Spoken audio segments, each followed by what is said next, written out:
Sevgili seyirciler, Türkiye doğalgazda merkez ülke olma hedefi doğrultusunda önemli adımlar atıyor. İşte bu kapsamda Türkmenistan gazının Azerbaycan üzerinden Türkiye'ye ardından Avrupa'ya ulaştırılması konusunda çalışmalar hız kazandı. İlk aşamada 2 milyar metreküp gazın Türkiye'ye getirilmesi planı öne çıkıyor. Peki bu süreç nasıl işleyecek? Proje ne zaman hayata geçecek? İşte detaylar.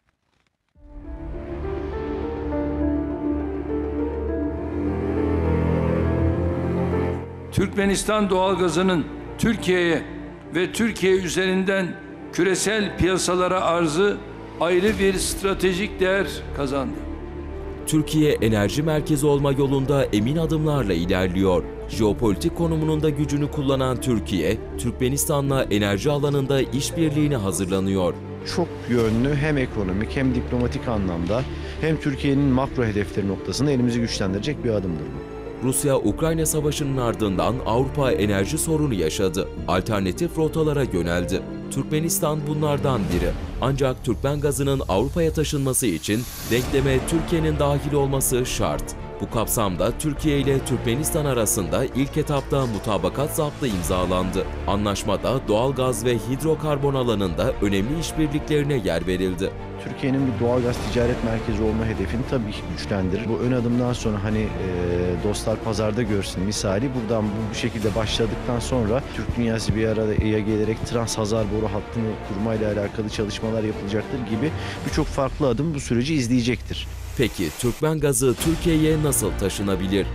İlk etapta 2 milyar metreküplük Türkmen gazının Türkiye'ye ulaştırılması için 3 seçenek üzerinde duruluyor. İlk seçeneğe baktığımızda swap yoluyla İran üzerinden Türkiye'ye ulaştırılması planlanıyor.